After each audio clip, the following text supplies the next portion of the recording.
We're 1 week away from what you worked so hard for. It's NAIA Football with Dannelly and Donley.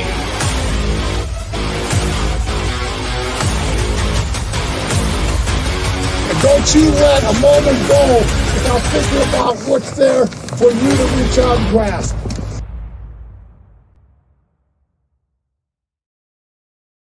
Welcome into another week of NAIA Football with Dannelly and Donley. I'm the aforementioned Jason Dannelly, and thank you all for coming in and checking out the show here this week. For those of you joining us live here on Sunday night, I appreciate you setting your clocks to be able to watch this live. I'm not real sure that I would week in and week out, but I definitely appreciate you because the fans of the level of NAIA football are truly the greatest fans in all of the land, if you ask me. Whether they be as passionate as some were this weekend about, well, let's just say certain pairings maybe not going the way that others would have originally liked. Let's adjust this camera slightly there. There we go. That looks a little better. Don't get so much of that headspace up there. Yeah, there were some fans that were passionate this weekend about who they got paired up with and why the NAIA did this and why the NAIA did that. We're going to talk about that. And I do want to have a Q&A session here in the early going. So if you are joining us live on YouTube or Facebook Live or Twitter, hit us up with some comments and questions. Be more than willing to answer those questions on this segment of the show. We, of course, are going to break down all of the weekend's matchups, who won, who lost, look at some statistics, break down those games.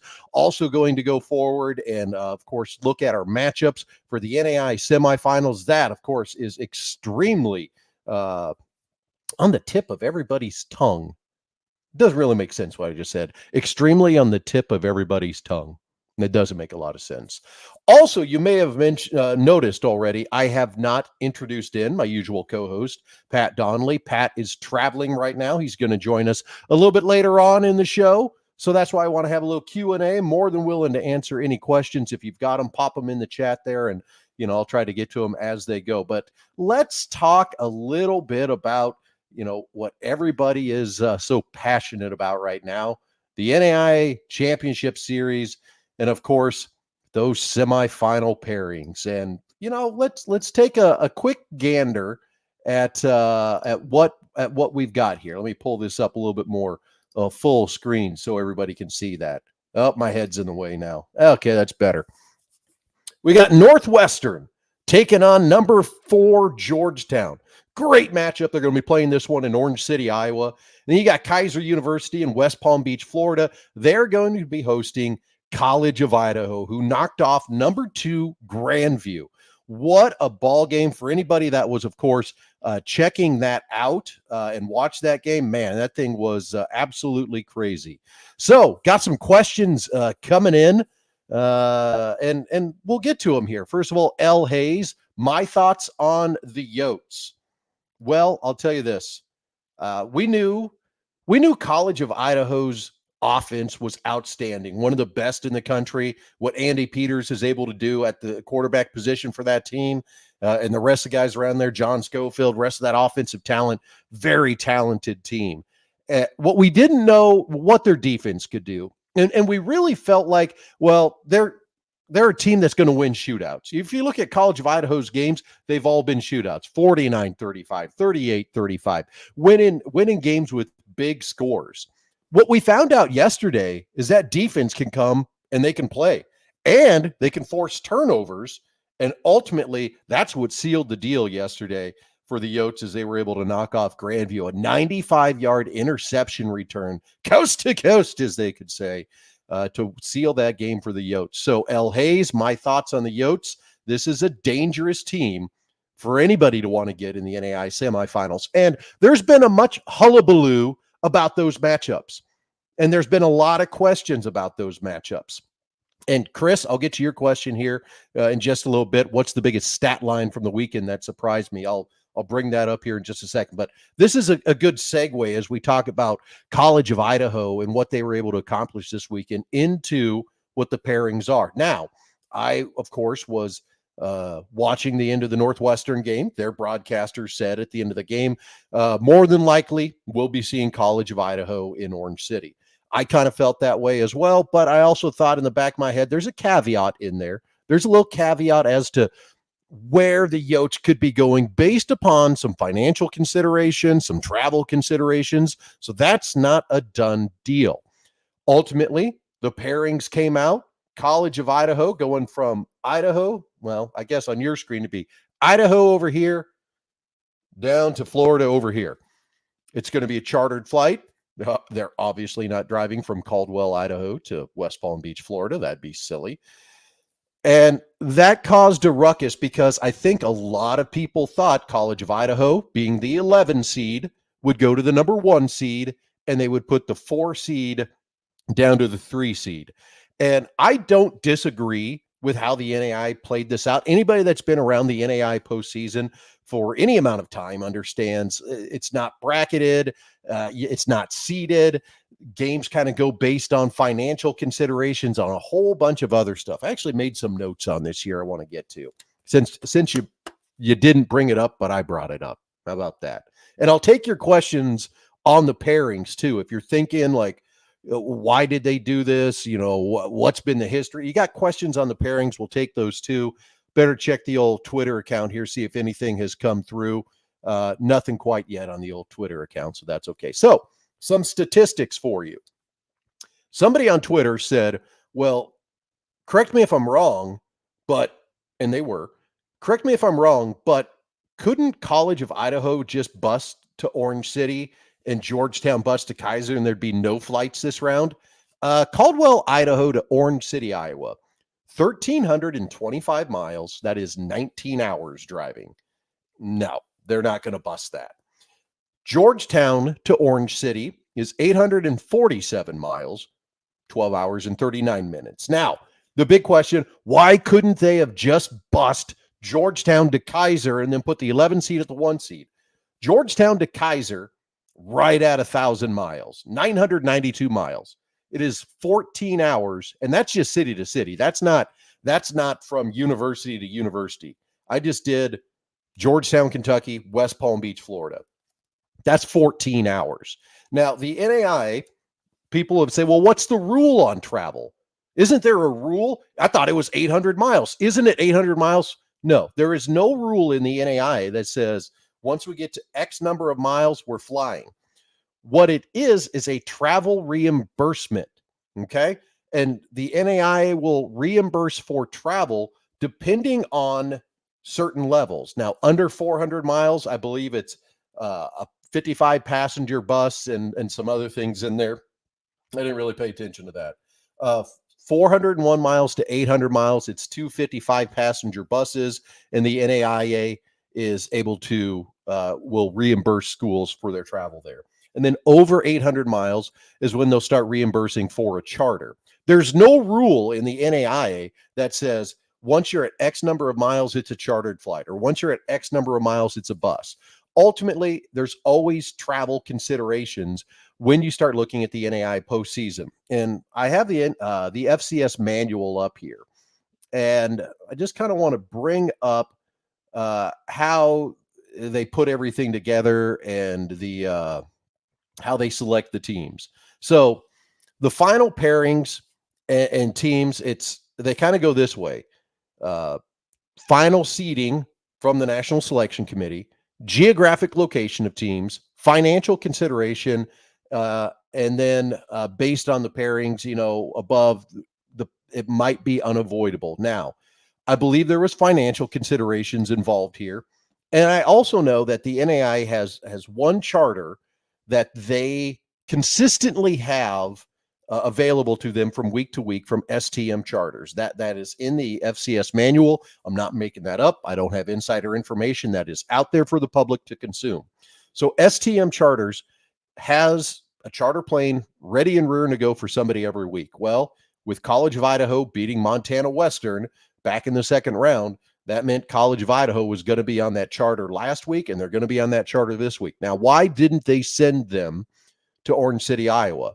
I really believe it comes down to It's a shorter distance for Georgetown to travel to Orange City. If Georgetown would have had to travel to West Palm Beach, one, that's a longer bus trip. Two, they could really start probably raising a little hell about trying to get a charter there. Now, if anybody has ever been around an athletic director in the NAIA Championship Series, trying to book a charter flight on roughly 4 days' notice, it is going to be a tremendously tall task for anybody to do. I was around a couple NAIA schools back in the day when they were trying to do this. It is not very easy at all, and even tougher now that airlines have cut down routes. There's not as many planes available. This is not just a private jet that's waiting and ready to go out there. 1 year, I actually flew on one of those chartered flights, paid a ticket to go to a game, and it was on a casino airline. It was one of those casino airlines where they fly you from wherever in some small area into Vegas or into Laughlin, Nevada, or into Reno. That was one of the flights that got chartered. Those aren't always readily available. It doesn't happen as often anymore. So that I really feel like is one of the reasons, and the biggest reason why Georgetown is busing to Orange City, Iowa, and College of Idaho is going to Kaiser University. So if you've got more questions and comments about why, bring them up to kind of go through Twitter last night. And one of the things I pointed out last night on Twitter, and I'm sorry to just be a talking head here for a while. The biggest thing with the NAIA postseason that I hear for a complaint is it's not bracketed. That's like number one thing that gets heard every year. Why don't they bracket it? Well, if they would have bracketed the NAIA quarterfinals, the results that we have for teams playing in the semifinals would have been exactly the same. So there's no difference there. So on one hand, you can't complain that the NAIA doesn't bracket things. And then on the other hand, when they don't give teams a lower seed or send the absolute lowest seed to the number one seed, that's a problem as well. So I can see the gripe definitely from Northwestern fans because they have been hitting me on Twitter, and I appreciate that. I appreciate the engagement, appreciate the fans, voicing their displeasure.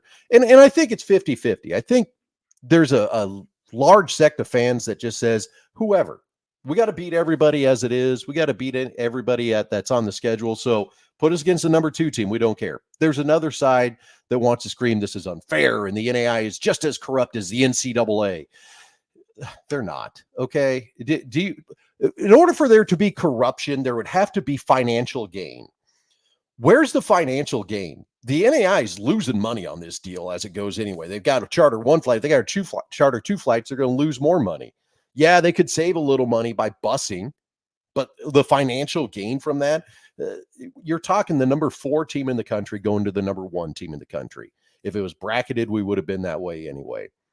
If you want to tell Georgetown that they got to bus all the way to Kaiser, that's not fair to them when they could have a 12-hour bus trip versus a 14-hour bus trip. Got a few comments. Hello, West Palm Beach, Florida. Glad that you're on. Fred, NAIA selection, no different than NCAA selecting bowl matchups or who gets in the top 4 BCS games. You're right. It is subjective. It's not just a poll. I would love it in a perfect world if we could just say, yep, here's the bracket, here's how we're going to play, and we're going to do it. That's never going to happen in the NAIA. The NAIA could get to a time where they go regional play. Okay. That happens a little bit in Division II and Division I FCS. Not a true 1-16, but here's this region, here's that region, here's the top teams there. Now, what would have happened this year if we would have done that? Well, you would have had your number 1 team. You probably would have had College of Idaho, Montana Western, Dickinson State, Northwestern, Morningside, Grandview, possibly all sitting in the same region. I don't think anybody wants that either. So, I'm not an apologist for the NAIA. I haven't even talked to anybody from the NAIA outside of emailing one person there on a personal level. I haven't really talked to anybody from the NAIA in a couple years. I don't need to. They provide the information. I'm not in a situation where I've got to compete with them for anything. So it is what it is. So keep hammering those questions out there. Chris, getting to your question, the biggest stat line from the weekend that surprised me, I would probably go with Kaiser's running game. What Kaiser was able to do running the ball this weekend against Bethel, who's got a pretty solid defense. I mean, this is a defense that was allowing fewer than 14 points per game. They had a pretty good run defense, and Kaiser took it to them. They out-physicaled them. They out-muscled them at the line of scrimmage. Now, not right away. Bethel in the first quarter really put up a strong fight in that ball game and a tremendous amount of effort in that first quarter, but Kaiser wore them down. And Kaiser did a tremendous job in that game running the football. Their quarterback, Bryce Beasley, incredibly efficient. Their passing game is underrated. So just a few thoughts there. So to get to Chris's question, since he was nice enough to chime in here on the comments, I appreciate that, Chris. If anybody else has got questions or comments, I know that the YouTube comments come through on my screen. The Twitter comments, I kind of got to look on the old phone here to see if we've got any questions that have come in there. Nothing, maybe not. I don't know. I got to check these things. Trying to run technology and run the show at the same time, it's always interesting, to say the least. So those are the questions that we've got now. More comments, go ahead, keep them coming. But I just kind of wanted to get that out of the way as we started things off here to talk a little bit about why the NAIA got to the place that they are in the pairings. And do I think it's fair? No, but we're not bracketed. So I think once we get past the fact that it's not bracketed, they're going to put whoever against whomever that is going to be the best matchup. And once you get to the semifinals, we're split hairs. And I will also say, I'm going to pick Northwestern to win this weekend. So sorry for the unanticipated buildup on that one. But I'd be careful what you wish for. I would not want number 11 College of Idaho. Not at all. After watching what they did with Grandview this week and how their defense stepped up in the second half, really in the first half too. Grandview had 3 opportunities to get in, score a touchdown. They were forced to field goals. If you think about what that did defensively right there for College of Idaho and to shut down Grandview, now you're talking it's a 9-0 game. It's a 9-7 game when it could easily have been a 21-7, 21-9 game or 21-14 game early there. Making those guys kick field goals in the end obviously paid off dividends. They were able to get the win and they advance on. So I would not just look at College of Idaho being, oh, they're the 11 seed. We want them. Do you? Do you? You sure about that? You sure about that? I'm doing TikTok memes on here. That's what happens when I'm alone. Pat will be joining us later. He is, of course, on the road. He's got some family hockey stuff this weekend. So for anybody that has got questions, more than willing to answer those right now. Need to take a drink because I have talked for 18 minutes straight without a break. That's not a record, by the way. Anybody that knows me just listens to me babble on end. If you actually worked for me in my real life job, you're probably already sick of this, but you would be incredibly sick of it by then. So, all right, let's get to some slides. Let's get the slideshow up. That's not big enough. That one's big enough. There we go. Take a little drink. So, championship series schedule. There's your matchups. Man, ain't that logo pretty? Hey, I'll give a big shout out, big high five there to the NAIA doing individual branding for every single round. That used to not happen. So, NAIA Communications Department, you're doing it up. Good job. All right. So, Northwestern beats St. Xavier 34-17. Grandview loses to College of Idaho at home. I said, now don't get me now I did say there's always an upset in the quarterfinals. I was right there. I was absolutely wrong with who it was. Sorry about that, Georgetown. My bad. Picked you to lose to Indiana Wesleyan. I guess in this case, glad to be wrong. You're ruining my gambling. I'm not gambling on these games. You're ruining my percentage, my win percentage in the postseason. So, dang you, Tigers. Kaiser, big win over Bethel, 56-14. I was watching all 4 games at once, and it's like I was on this game. I had caught out of the corner of my eye. I'm like, ooh, that guy from Kaiser's running a long ways. Okay, they just scored again. Man, they put it to Bethel in that game. They definitely put it to Bethel in that game. And then Georgetown getting the win over Indiana Wesleyan. Huge defensive scores and turnovers in the first half really powered Georgetown to win. So let's look at the stats now. St. Xavier and Northwestern. I said last week, and Pat agreed with me on this, is there a chance for an upset in this game? There definitely was. And if you look at the halftime of this game, St. Xavier and Northwestern knotted at 10. And then the third quarter, Northwestern just got it going a little bit more. They started churning things out. Jalen Gramstead got loose a little bit. Real great moment at the end of this game I'll talk about here momentarily. But Gramstead, 14 for 18, 217 yards, 2 touchdowns. What's the one thing you notice on that stat line? No interceptions, no turnovers. You get to this stage in the game, you can't turn the ball over. And Gramstead did a fantastic job with the offense of Northwestern this week. And I'll go back and talk about Dort sometime. And I'll admit I maybe overlooked their defensive play a little bit last week against Northwestern. A little bit. That was not as efficient as what it could have been. But Dort's defense definitely gave the Red Raiders problem. Same thing we saw with St. Xavier this week. They gave them some problems in the first half, but Northwestern made those second half adjustments. Actually, just really got rolling more. Connor McQuillan, 99 yards, had to score. Jalen Gramstead, also 48 yards on the ground. Michael Story, 6 catches, 72 yards. Austin Gerard had 2 touchdowns to go with his 61 yards, so a great performance by Gerard. Stuart Ross, 183 yards on the day for St. Xavier. Amari Venerable, 67 yards rushing. Justin Pringle, 9 receptions for 79 yards.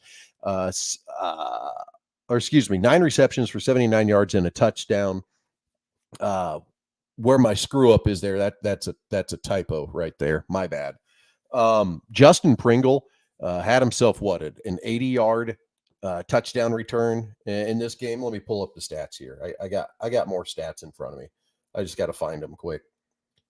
Somebody on the chat could probably tell me as well. So Justin Pringle, 70-yard kickoff return in this game. I will say this about Justin Pringle for St. Xavier. I've seen him play in a couple games. He absolutely looks effortless out there. You know, he is a guy that when he runs the football, you're like, is this guy ever going to run hard? And then you just see him pulling away from people. Justin Pringle, there's a reason why he was the Mid-States Football Association Player of the Year in the Midwest Division. So, Michelle, hello in Palm Beach, Florida. As I sit here in Fargo, North Dakota, and I look outside of the impending doom of winter, I wish I was where you were. People always say, you should travel to games. People are telling me I should go to the Northwestern game. It's cold here. If I'm going to travel to a game, it's going to be a vacation. Trust me on that one. There is no doubt. Like Kaiser, we'll do a road trip to Kaiser someday. We'll do a Sun conference. We'll broadcast live from the Sun conference all winter long. If somebody can pay for my room, board, travel, and make up for the lost salary that I would have by losing my actual job. Great game. This is what happens when it's me alone, folks. I just ramble and babble. So if you got more comments and questions, I'll try to squirrel myself over to those. But back to this game, St. Xavier, hard-fought battle, really proved their mettle in this game. But Northwestern, I think, had things click later on in the ball game to get this victory. Great moment at the end of the game for anybody that watched it. As Northwestern was kneeling the ball out, Mike Feminist motions Jalen Gramstead over, kind of pats him on the shoulder and says something to him. And everybody that knows Coach Feminist knows he was definitely giving him some props. He was probably asking him, maybe if he had another year of eligibility yet left, if he wanted to be a grad transfer to St. Xavier, that could be a possibility. No, nothing against Stuart Ross or anybody like that. He's a great quarterback. But I think if you could get the player of the year to grad transfer in, that wouldn't be a terrible deal. Down to 65 in Palm Beach. Thanks for that, Michael. Did I say Michelle earlier? Sorry. Michael down to 65. When do they hand out player of the year, and who are my top 5? Great question. I know my top 2, top of my head, not even thinking about that one. We'll go back. We'll get to our next game here. So we'll break down Indiana Wesleyan and Georgetown here momentarily. But I want to get to Chris's question. So Chris Nineker? Sure. When do they hand out player of the year? Traditionally, that has been at the championship banquet, at the championship game is when they actually hand that out. Who are my top 5? I got a top 2, and I actually don't know if one of them will end up counting, if that makes any sense. So Jalen Gramstead to me is one, and probably 1A. I would be very shocked if Jalen Gramstead didn't win the NAI Player of the Year. That's just my opinion. After that comes Andy Peters. Now, traditionally, you have to have been named your conference player of the year in order to win the NAI Player of the Year award. Now, the NAIA Player of the Year and the Victory Sports Network Player of the Year, those are two different things. That's hashtag whatever. So those are two very Ninninger. Gotcha, Chris. My bad. Those are two very different things. So we'll have our Player of the Year. Geez, that's actually coming up. I don't know if I'll have it before the championship game. I've got a real job I've got to make sure I take care of first. But in my opinion, and we can ask Pat this question when he joins us a little bit later on, Gramstead, Peters, I think are 1 and 2. After that, I think you maybe look at the Stokes kid out of Indiana Wesleyan. I think Jaden Meinzinger out of Kaiser has got, an argument to be made there. He's been a workhorse down there. He splits times with the Burnett kid in the backfield as well. But he's definitely been a workhorse, for Kaiser in all of those games. I think you've got to look at them. I think Darius Beal from Georgetown. That's right, isn't it? I'm second guessing the name now all of a sudden. Let me bring that up real quick. Yeah, Darius Neal, not Beal. My bad. So Darius Neal, he's another guy I think that could also be in the conversation for Player of the Year. Granted, the Player of the Year candidates will be who was announced as the conference player of the year, and then those will go to the national, and then they'll vote from there. So thanks for the question, Chris. Corey, with Kaiser's beatdown win, do you think they are the outside favorite? I think the favorite is Northwestern. I'm a fan of the WWF back in the day, WWE. They got the belt. You got the belt till somebody beats you. So I think they would be the favorite right now. My dumb self has been touting Grandview all year. Grandview got beat yesterday by College of Idaho. So, there goes who I thought was the odds-on favorite to win it based on what I had seen this year. But unfortunately for my picks, they're usually not right. And I was wrong on that one. But with that said, oh man, I like Kaiser. I like Kaiser's physical play. I like what they do offensively.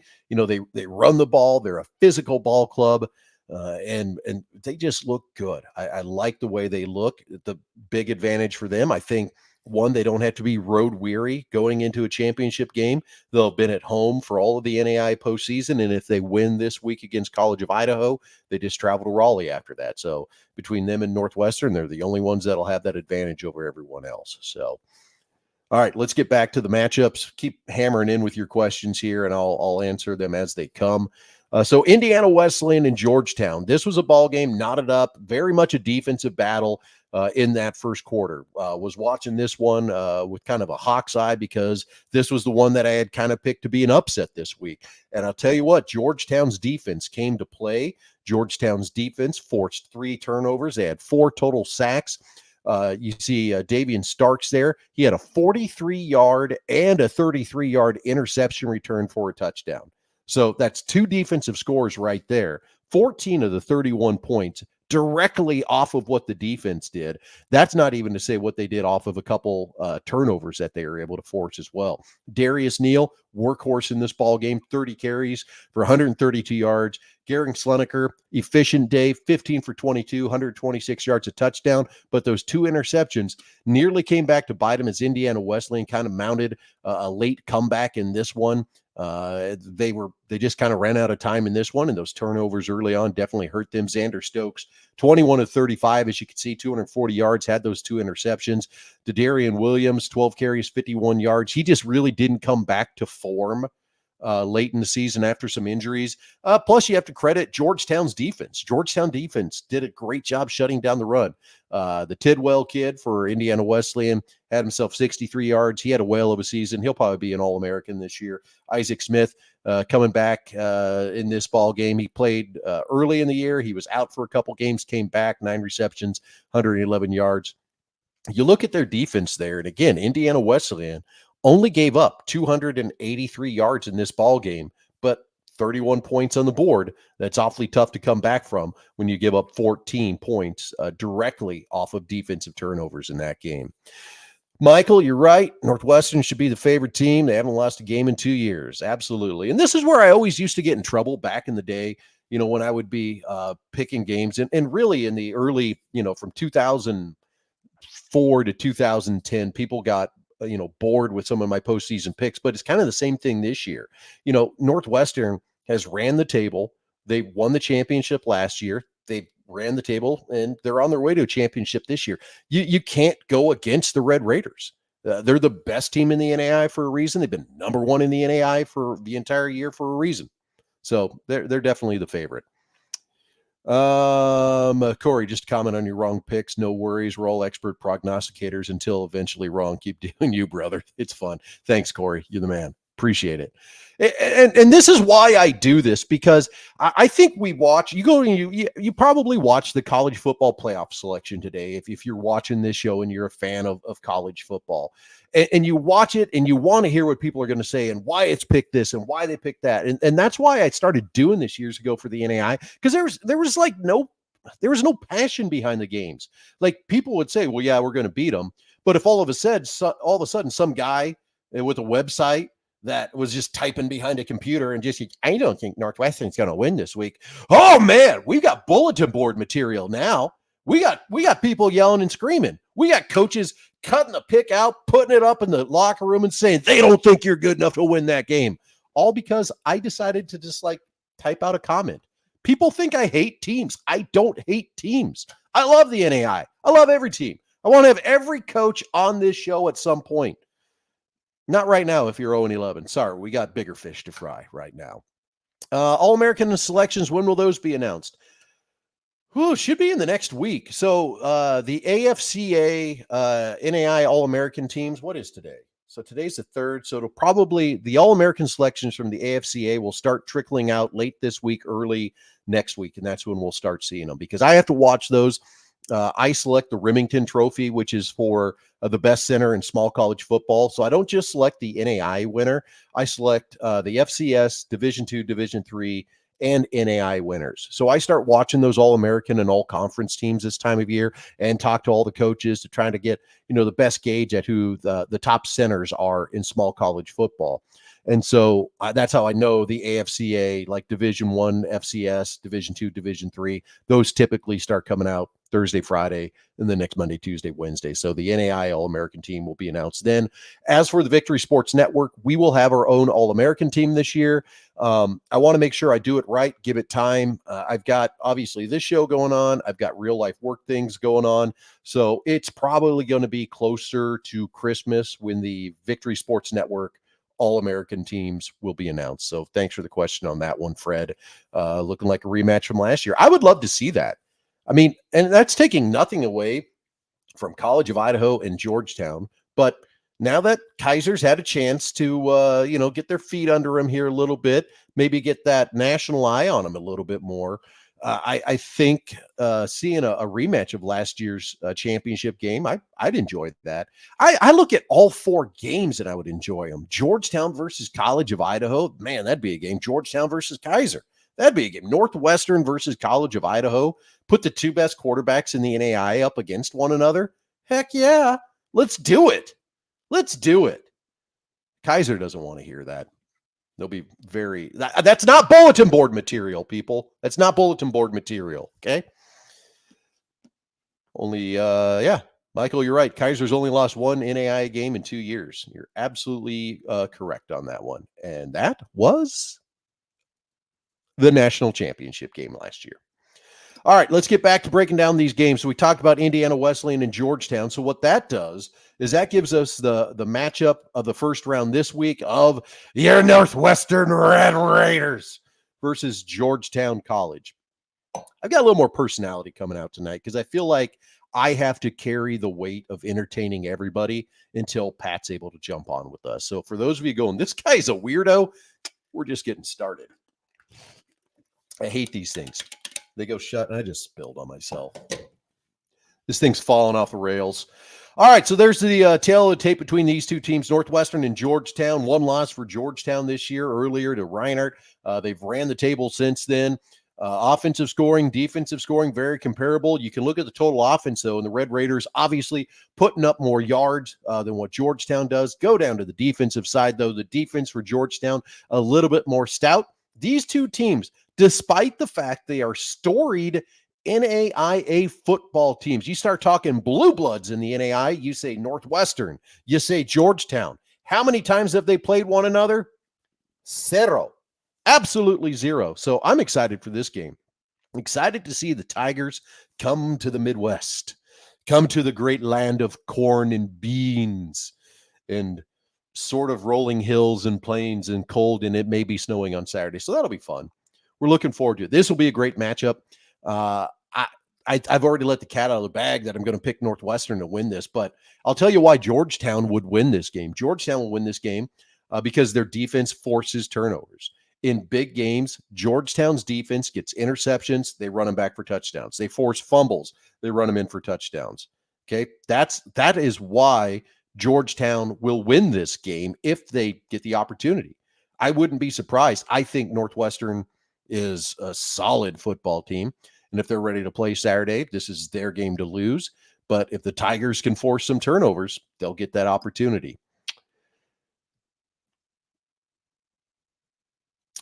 Michael, who do you like? Benton. Oh, don't count your eggs before they hatch there. Oh, I see. We got the people playing in the comments there. Bill Williams who played one game, 9 yards rushing, no rushing game, didn't have a 93-yard run. Announcers had the number wrong. I don't know what that comment means. But Benton saying don't count your eggs before they hatch. I can't make out. That's not a Seahawk. I'm trying to see what his comment is here. Use words. Benton, use your words. Use your words, please. On to this game. I told you, this is just going to be Dannelly Yote. That's a coyote. Okay, thank you, Mr. Hayes. I couldn't tell. It looked like one of those, pigs with the big tusks. Warthog. Looked like a warthog. And I was trying to go, who's the Warthogs? Man, that'd be an NAI nickname. We got some new NAI schools coming in. Somebody be the Warthogs. It'd be awesome. Probably somebody in Texas where they got all the feral hogs anyway. College, I'm going to talk about this game now. Stop distracting me over here in the chat, but ask your questions. This is fun. It's fun with Pat, but this is fun just working with you guys. Hey, how about a little round of applause? Little round of applause for the fans coming in, talking with me this week. I appreciate it. I didn't know if I would be able to cover until Pat got here. He didn't think he'd be home until 45 past the hour. So I do appreciate you guys entertaining me and asking the questions. All right, college, I'm talking about this game now. Okay, squirrel. So Grandview, instead of getting touchdowns in the first half, they were forced into field goals. Credit to College of Idaho's defense. That is something that we have underrated all year long, how College of Idaho's defense was. They allowed teams to score points. We didn't think they were that good. They forced Grandview into field goals in the first half, and that was the difference in this game. Instead of getting 3 touchdowns, it was 9 points. Could have been 21-0 at halftime. Instead, it was 9-0. College of Idaho comes out second half. They're ready to play. Andy Peters gets rolling. All of his carries, well, not all of his carries, but the majority of his carries in this game went for touchdowns. He had 16 carries for 77 yards. A lot of those were short scrambles, got forced out of the pockets by Grandview's defense, was able to pick up a couple yards. Designed runs, 3 touchdowns by Andy Peters in this game. 21 of 29 for 225 yards, and only threw one interception in this ball game. Man, I tell you what, College of Idaho looked good. Their defensive line looked really good up front, going up against an offensive line for Grandview. That's one of the more solid ones, in all of the NAI. So this was a tall task for the Yotes, taking the flight into Grandview, playing on Grandview's turf. Grandview comes out 9-0. You're down at halftime, and they come back in the second half, put up 31 points, and then the dagger. The absolute dagger. Chris Brown's 95-yard interception return. Man, I was watching that game, and you could just feel the air. Just going out of it. Man, I tell you, I was listening to Jeff Kahn. For anybody that listens to Grandview's games, Jeff Kahn's their play-by-play guy. And I know Jeff from back in the day. I haven't talked to him other than, on the Twitters recently, but he's one of the top play-by-play guys in the NAIA, and he does a great job calling Grandview's games. I certainly appreciate it when I tune into a Grandview broadcast, the level of the video quality and the broadcast of it as well. It's very good, but you could just hear it in his voice when Jackson Waring tried to hit that little out pattern, corner of the end zone over there, and Brown undercuts it and just housed it. Avery Gates tried to run him down. Wasn't happening. Gates ran for 52 yards in this game. Jackson Waring had 12 carries for 21 yards. Waring had a pretty decent day offensively, 277 yards, threw for a touchdown, but those 2 interceptions, can't turn the ball over in the postseason. And this is going to be a game that stings again for Grandview. They got stung last year at this stage in the postseason. And being one of the best teams in the NAI year in and year out, that's great. But at some point, you get really hungry to win that national championship again. And this group of players and really, this new group of coaches, they have not experienced that for themselves. Some of them, obviously, head coach Woodley was around the first time when they won it. But this time around, they haven't won it for themselves. So that's definitely going to sting for Grandview. But College of Idaho, I tell you, holy cow. They look good. Andy Peters looked really good in the second half of this one. I tell you, I don't know why I keep saying I tell you. I'm obviously talking to you. It's a verbal crutch. My apologies, everyone. College of Idaho, what can you say? And College of Idaho, they're going to think I hate them. I don't. Coach Mike Morawski, fantastic coach. Andy Peters, great ball player. I have picked against them every step of the way in the postseason this year. Every single game. I picked Montana Western to beat them. Wrong. I picked Grandview to beat them. Wrong. Guess what?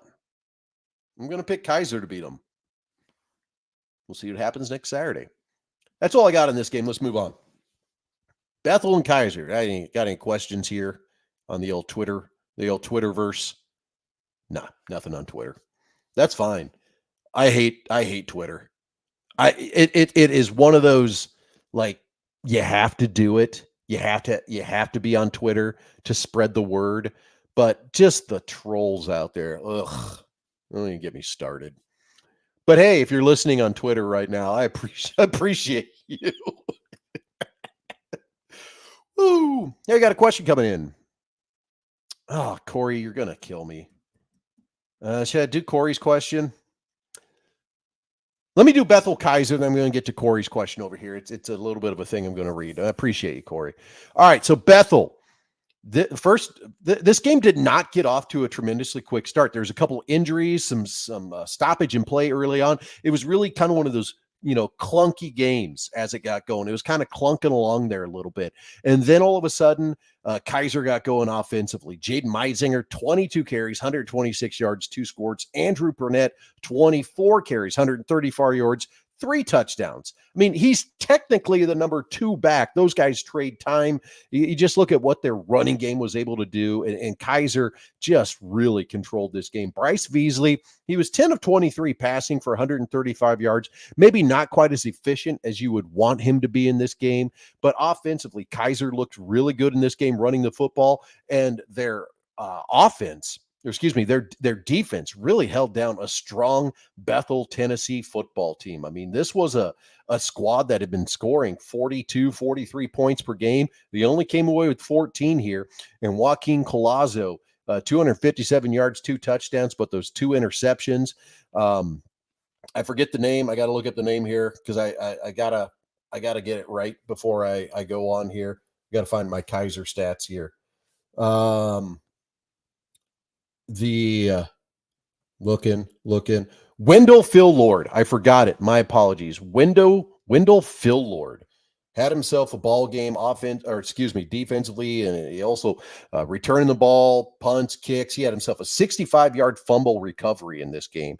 Post-game comments, I believe he's had a punt return for a touchdown, a kick return for a touchdown, an interception for a touchdown, a fumble recovery for a touchdown. So I think he has scored a touchdown every way possible for Kaiser in this game. Needless to say, Kaiser comes away with a big W in this one. We'll talk more about this game. I do want to get to Corey's question quick. I see Pat is getting ready to come on with us. I'll give him a second to kind of get his bearings here a little bit. A bit off topic, but as you know, historically, the NAIA championship moves locations about every 2 to 4 years. It's in North Carolina this year. Any chatter where it might be next. So it's in Raleigh this year. Raleigh has an opportunity to re-up for the game and get it again next year. It is up for bid right now. I know a couple places that are looking at putting in a bid potentially.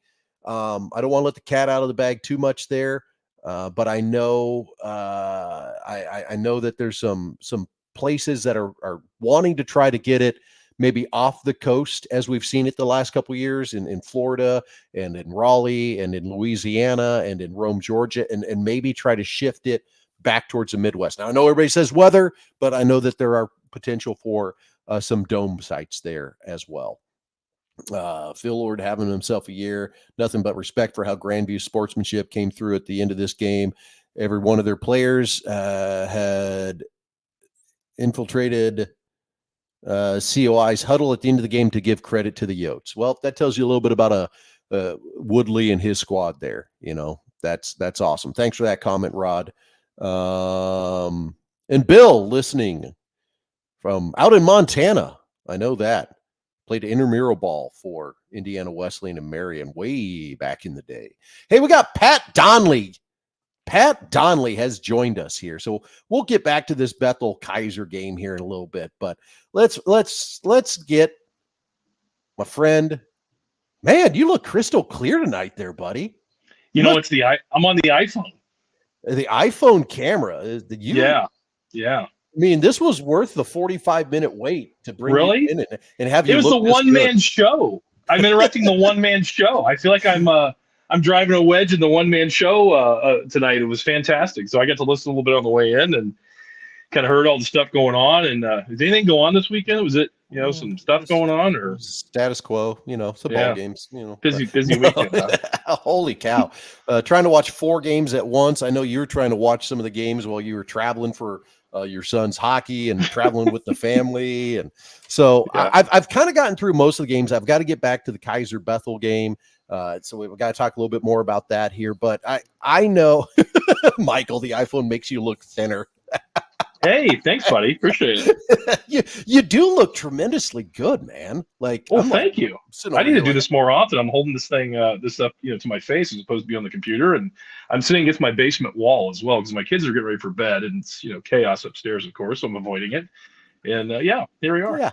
That's good job. Yeah. So I want to open it up to you because we've kind of gone through the games and we've talked about a lot of things, but I'm just going to throw it to you, your thoughts on the weekend, the games from this weekend, what you were able to watch. Just give me the rundown there, Pat. Yeah. It was a rough weekend for the Mid-States Football Association, past and present. Yes. Being Grandview, a former mid-states team as well. Yeah, it was a bit shocking, to be honest with you. I guess where you want to start. I think the Wesleyan Georgetown game, we knew that was going to be a tight one. I thought that was a really great football game, and you see Georgetown's defense really stepping up when it matters the most. And creating a bit of that lead with a couple defensive touchdowns, and creating some others as well. So great on them for their defensive performance this past week. Looking at Northwestern St. X, I watched that pretty thoroughly. National Player of the Year stepped up. I thought he was absolutely fantastic, especially late in that game. You saw St. X's defense, which we talked about last week. The pressure schemes, they're very, very talented up front. Created some moments earlier in that game. I mean, it was a tight football game really until the middle of the third quarter, Jason, if I recall properly. Yep. And then you see Gramstead take over. I thought he was unbelievable, extending plays, using his athleticism to buy himself time to get the ball down the field. So I was very, very impressed with his performance. That's great to see if you're Northwestern, going into semifinal matchup. Your best players have got to play big, and he certainly did. And I thought he was the story of that game and them prevailing in the fourth quarter against St. X. Trying to think about, so we got the Kaiser Bethel game. We talked about it. I think the travel had something to do with it. I mean, that's a challenging trip for the guys in West Tennessee all the way down to Fort Lauderdale. That's a challenge, and I think you could see that. If that's a neutral site, they meet halfway, and wherever that'd be, Atlanta maybe, or probably further south than that even. It's probably a little tighter football game. You wonder if you have the bus legs, factor and things of that nature. But Kaiser's hot at the right time. You can see them really taking that next step. So, leading up into two huge football games this upcoming weekend with four great teams battling it out. I think it's the four best teams that we have. I guess the one thing I didn't mention was College of Idaho and Grandview. Yep. Maybe the shocker in the result, we thought it'd be, a tight one. And again, you talk about the two best quarterbacks in NAIA.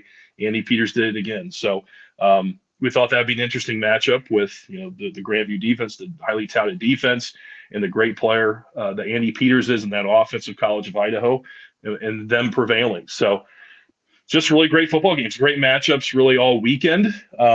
And it's I think it's leading us into a tremendous semifinal weekend this upcoming weekend. So yeah, can't wait. It's gonna be fun.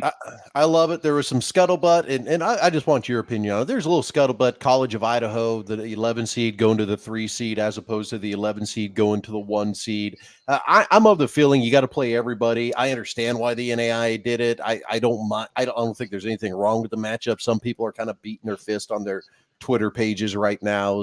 How could the NAIA do this? They're corrupt. Blah blah blah. All that sort of thing. I don't believe that for a second. Yeah, any thoughts on that, on the NAIA making that matchup? It's kind of been that way forever. I mean, let's be honest. Yeah. I mean, if people aren't mad anymore, it's like not normal. I mean, people gotta be mad about something, right? It's like our national pastime is being angry. But you're right. You got to play them all. You want to see the best teams in this. We talking about the playoff with Division I level. I think the four best teams are in it. I think the four best teams are in ours as well for the NAIA. So where they play, yeah, it's always challenging because teams are hosting, teams are traveling to the home site of their opponent. Do you ever get to the point where you do a neutral site thing, the Final Four? I don't know. Maybe you start looking at doing that. I know it's kind of something probably I don't think was ever thought of, but popped in my head just now because I was talking about Division I transitioning into the NAIA. I think Georgetown's the one that gets, kind of hosed here a little bit with the 2-day travel. Mm-hmm. That's not an easy trip for them. Yeah. So, they were fortunate to host the last 2 rounds. Now they're taking the 2-day bus trip to northwestern part of Iowa. So Coach Oliver, I know, is going to have that group prepared, but I can tell you that is a challenge. College of Idaho is second now. They're going all the way across the country now. It was about half the way, last week. Now literally to the opposite corner of the United States. How's that going to be a factor for that team? So I'm sure folks from that part of the world in Idaho are excited about going to South Florida, but that's a lot of miles in a short amount of time. So it's going to be, I love those kind of backstories. Now that I'm out of coaching, I look forward to see, okay, what's the situation? Well, how long is that bus trip? What's the advantage? Can you find out something? It's almost like a handicapper almost. Again, I'm not a gambler, but it's like you're kind of looking at those things and, is there an advantage somewhere? I do think when there's long travel involved, especially those host teams, I think it's good for a score. I really, really do. I do. I think Georgetown's down 7-0 already, to be very honest with you, and probably the same with College of Idaho taking that cross country flight. So can they overcome that? And they certainly did last week in those teams that traveled and won. I mean, look at College of Idaho going to Des Moines and putting a tremendous performance together. Prime example of that. So can it be done? Absolutely. It's definitely challenging. Yeah, and Jacob Arms in the chat just said most brackets would have had, 1 versus 4 and 2 versus 3. And I said that earlier in the show. If we would have just bracketed the quarterfinal matchups and then the winners go in a bracket, that's the exact result that we got. And I think at this stage in the game, you got to beat them all if you're going to be the national champion. So it doesn't matter. And and I think you'd probably agree with me. Sometimes you got to be careful what you wish for. And I'm not saying Northwestern as a team. I'm saying the Northwestern fans, some of them, a small sect, really wanted them to get College of Idaho. I would not want College of Idaho. That's the one team in the postseason. Like, I think you can match up with what Georgetown does. I think you can match up with what Kaiser does. I think you can even match up with what Northwestern does offensively and try to come up with a game plan to stop them. College of Idaho's offense, there's a lot of things happening there. And that's the toughest team of the 4, I think, to game plan for in the NAIA postseason. Completely agree. Like you said, be careful what you ask for. I think as much respect as I have for my friend Chris Oliver and the Georgetown staff and that program's tradition, and heck, my dad coached there, won a national championship there. I have fond memories there. I think it's a real challenge for them. And I think Northwestern lucked out of having Georgetown take a 2-day trip to them in the second week of December. If it's bad weather, Georgetown guys are, I wouldn't call them really southeast. I mean, it's northern Kentucky, central Kentucky. It's not exactly, Georgia or Alabama, but it's still a southern climate. I think that's an advantage for Northwestern if the weather gets a little dicey and typical to what we expect here in the Midwest. So I think Northwestern, if you're looking at it, it's like I bring on Georgetown if I'm them. And because College of Idaho, short flight, they just did it literally in the same state, a few hours away, and beat the best defense in the NAIA. I don't think anyone argues with that. And scored points and had success moving the football consistently. And Andy Peters, I mean, you can say Gramstead. I think those are the 2 best players in the NAIA, in my opinion, in the most important position. So you don't want to tackle Andy Peters over and over again. He's a good player and he can do it all. So and they do a great job game planning with him. And now you during the regular season, you have a player like both the quarterbacks from Northwestern with Gramstead and Andy Peters. You got to be careful. How many times you want to give him the football in the run game situation and get him banged up? Now you're turning it all loose. Obviously the Final Four situation, the whole playbook is entirely open, and they're going to do whatever they can to move the football and win the game. So I think you're seeing those 2 quarterbacks unleashed to the full potential, and the playbook is completely open. Absolutely. Let's jump back into doing a little analysis here. So I was talking Bethel and Kaiser, and I think I've kind of gotten through this game. Defensively, Kaiser gave up 332 yards to Bethel, but they were able to get a fumble return for a touchdown and an interception for a touchdown. So needless to say, defensive scores always coming out big in the postseason. So with that said, that kind of gets us into that matchup of Kaiser and College of Idaho. You can see it there. Offensively, they match up really well. Defensively, Kaiser with a little bit better defense than College of Idaho, but College of Idaho's defense came up big when they needed. You get down into the total defense numbers, and Kaiser obviously has got, the advantage in all the categories there, but I don't think you can necessarily discount the Yotes and their defense. I mean, you look at the game against Grandview, they may have bent, but they did not break. As the old adage goes, it was 3 field goals they gave up and not 3 touchdowns. And that definitely proved to be the difference in the game come the second half. Yeah, definitely. And you're going to see it. I mean, you're going to see a physical offensive football team with a running quarterback, a true dual threat guy coming to South Florida. And you're going to see somewhat contrasting styles to some level in that, they're big and physical, and you have a ton of speed on the other side. So it's going to be really interesting matchup. So I'm looking forward to that one. you just wonder, and again, I know the coaching staff at College of Idaho does a tremendous job, and you have your system in place. You're not going to reinvent the wheel at this point in the season. Obviously, you've gotten to the Final Four, you've had success, but boy, that's still another short week cross country flight.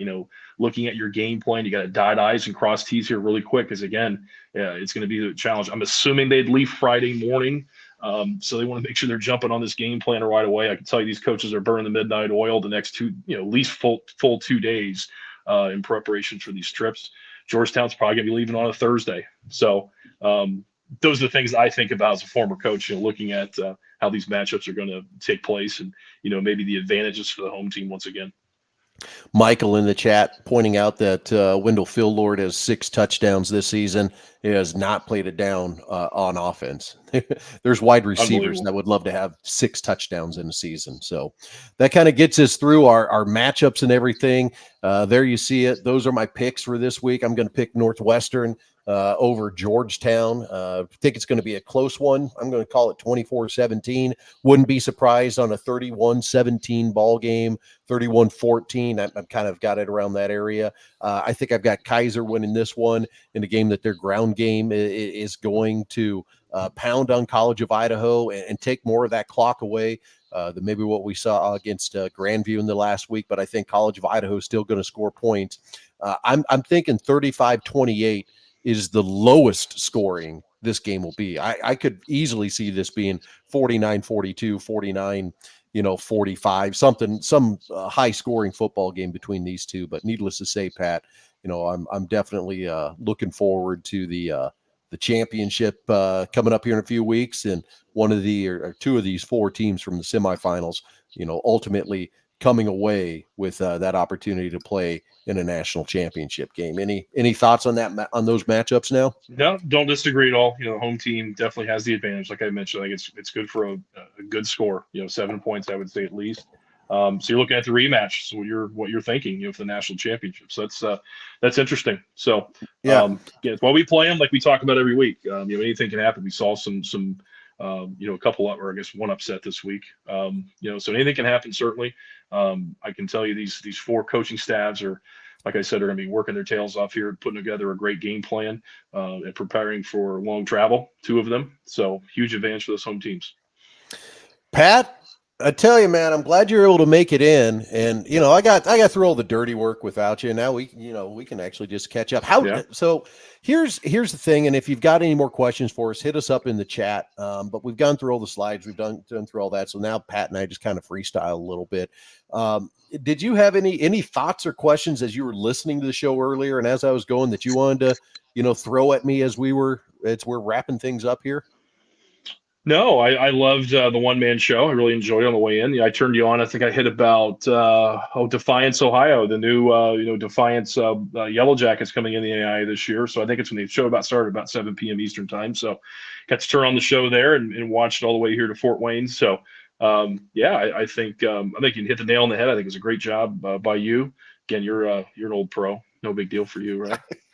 Well, I am very thankful, and I'm honest to say I really mean this honestly. I should say, we do this show for you and I. We love doing this, just talking NAIA football. But I do have to give a shout out to the fans, because I kind of came in going, I don't know what I'm all going to talk about for 45 minutes. Huge shout out to the fans for throwing the questions, because that makes it so much easier. I can just sit here and talk and answer questions all night long for them, and it engages them in the show. So big thank you to the fans that came on the show, and we'll do that again next week. And the thing I like about next week is we could talk about the semifinal games. We can kind of preview the championship, but we can really open things up for a lot of questions, a lot of comments next week. People that that have got questions of us. So yeah, I'm definitely thankful for all the fans that have checked out this show and are tuning it in week in and week out. Now that's definitely awesome to have you guys back aboard. I missed you. I was gone for so long. Well, we're glad to have you back. I'll speak for the fans of the NAIA everywhere, Jason. It's great to have you back. And, those that are around our age or older, remember the glory years of Victory Sports and all the things that you've done over the years. And to have you back is special. And I'm very, very honored to be a part of this, and very small part of this. But, definitely look forward to my Sunday evenings. My apologies. We had a hockey game that started at about 3:30 today in the north side of Detroit. So I had a long trip by the time we got home. So challenge, but we made it work, and glad to jump on for at least a few minutes. Well, I appreciate you taking time away from your family too to jump on. I mean, this to be and total transparency here. I've last week on the show, I don't know if anybody watched it. I had a couple coughing spells. Turns out I had COVID. And really? then, You of didn't course, tell me that. yeah. Well, turns out I had COVID. So for everybody that was watching last week, if you got COVID, that was probably from me. My apologies. Make sure you wipe down your screens after the show. But then, of course, the wife got COVID, and so then she dealt with that this week and other people. So yeah, it just. I feel tremendously better this week. I'm a lot more lively and fired up and ready to do this. So I appreciate you taking time away from your family, because I'm doing the same thing now, because the wife's inside with a 5-month-old, soon to be 6-month-old child, and probably waiting for me to get in there and stop babbling to my friends. Yeah. Well, did you do okay? Is that the first time you had it, or you've had it before? For sure, I've had it twice, maybe 3 times. The first time I had it was a 24-hour, felt like death. Like, honestly, felt horrible for 24 hours. Came out of it just fine. This, I honestly just felt like a normal cold this time around. And I will say, oh Lord, I probably opened myself up for hate comments here, but I got vaccinated. Like a good boy, and in doing so, I honestly. This last time I had COVID, I was just a normal sickness. When I had it the worst time, I will still say 2 of the boosters that I got me sicker than the time I had COVID. Like, I was out for 24 hours. I'm not a guy that takes naps, and like, I took a whole day nap both days. Like, I couldn't come around from it. So it was no good. Yeah, no bueno. I guess to stay on topic, I had the OG COVID. Like, I'm talking September 2020 COVID. Yeah. Oh, buddy, it felt like I just got off like a 4-day bender in Vegas. Oh, wow. I mean, buddy, you're talking, it's like I couldn't move for like 5 days. Of course, I got relegated to the basement, stay away from the kids, and yeah, it was brutal. That was no fun at all. So definitely have sympathy for those that battled that illness, because man, it wasn't fun. So yeah, ever since, I think I've dealt with pretty well. Got the vaccination too, and I think it helped me get through some things. So well, I'm glad you're doing well, and I'm sorry to hear about your wife. Is the baby okay? Yeah, hopefully hadn't picked it up. So we've done the little, hold the little nostrils and do the little swab to see if she's got it, and she hasn't had it, but she had the croup like 2 weeks ago. Yeah, that's brutal. Yeah, so yeah. Those are all things I don't miss, my friend. Enjoy it. And like I tell you all the time, you're way too old to have problems like this with a young kid. So yeah, it's all about life is all about having an experience. So why not? Why not? Add more in there and start doing a live football show again. Like, hey, I don't have enough to do. Let's just occupy every moment of my life. So, but hockey went well this weekend for the kids and everything. Yeah, it was okay. Yeah, it was okay. We had some moments, but yeah, teaching 10-year-olds how to be teammates, and it's a lot of fun. I'm a former coach and son of a coach. I think sports are such an important thing for young people to learn life lessons. So that's what we're doing now. And people probably, if I tell you our schedule and our commitment and things we do financially for this sport and for our son, you got to find some silver lining somewhere, because it's insane. But I think it's a really good thing. And again, I'm a proponent obviously for sports. So you are. That is excellent. So, well, I'm trying to think if we have got anything else we should hit on. Let me look real quick in the chat here. What is the discussion on whether D3 will come to the NAIA next year? Maybe next week. I don't understand that question. NAIA versus D3 challenge. We've always talked about that, right? Yeah, I mean, it'd be great, but I mean, here's the thing, and whether you're the NAIA or you're Division III, it's the same thing. There is no benefit other than to pick up another game for NAIA and D3 to cross over. Like, yes, us fans of the NAIA want to be able to go, haha, I told you the NAIA is better than D3. But in reality, those losses and sometimes even those wins end up hurting you more than they end up helping you when it comes time to postseason. The NAIA, if an NAIA team wants to schedule non-conferences, the best thing for them to do is going against Division II or Division I FCSs in non-conference, because there is a thought that as an NAIA program, you are behind the 8 ball versus a Division II program or FCS program. There is a thought that if you're playing Division III, that you're playing even or down, so a win or a loss doesn't help you. And Division III has that mentality. If you're playing the NAI, you're playing a loss or down there. So if I'm an NAI school, unfortunately, I wouldn't look to play a Division III school unless it was a rivalry for some reason, an old rivalry. I don't know if your kind of thoughts on that. No, totally agree. I mean, it was a thing where we played a ton of the Wisconsin public school. I mean, these are non-private. I mean, this is Division III school league with like Wisconsin Whitewater and Wisconsin Eau Claire and all. We played those guys a bunch back in, throughout our time at St. Francis. And it was like, you better buckle it up, man. I mean, it's a state school playing Division III football, and it was no joke. I mean, you're talking 6'4", 6'5", 6'6" offensive linemen and big humans from the state of Wisconsin. So that was a challenge for us. We were fortunate to win every game we had against that league, but it was a challenge, certainly. I would say the NAI, I mean, and you have the flip side of it. You're better off, like you said, Division II and FCS going to play those schools. But then you look at those schools, what do they have to gain? I can tell you now, we played Indiana State back in 2005, collected a significant check to play them, a guaranteed check, and beat them 42-10. Yeah. We were pretty darn good back then too. So, and they were struggling. So it was kind of a perfect storm. And you bring it full circle this year. It's Northwestern playing Drake. That's a game. And I said it going into that week. If Northwestern loses this game, I don't think they should move out of the number 1 spot. If they win, they have everything to gain. Drake, why just schedule the game, Drake? I don't understand any way that this helps you. And they're not scholarship too. People don't realize that. That's a different deal. Is it the Pioneer League? It's like Pioneer Football League. Yeah, those Division I, basketball schools, the mid-major that have football. Butler's in that category, and some folks Indiana like that, State, Butler, Valparaiso. And we played Butler Drake. and Valparaiso a bunch at St. Francis years ago. We played them a ton. So not a lot to gain for those folks, but it was good for us. I can tell you that much, to put Butler on your schedule or Valparaiso, which we did back in those years. It was kind of feathering your cap, especially when you beat them. We did. Never lost to Butler, and I think we were 3-1 against Valpo over the years. So, yeah, it was good for us, at least. Not sure it was very good for them. Sure did help their recruiting. Well, with that said, I think we should probably wrap things up for this week. You've got family stuff you got to get back to. Got family stuff I probably need to be back to.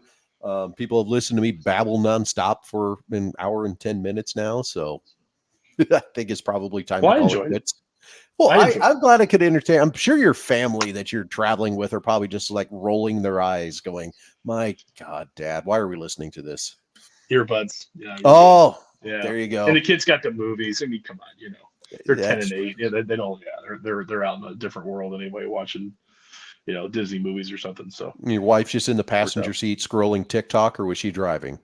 No, I drive. No, she's she's always involved in something. She's busy, and she's one of those people too, incredibly busy, but always finds more things to do and take on. So she's one of those as well. So we're all kind of in the same boat, looking for more challenges.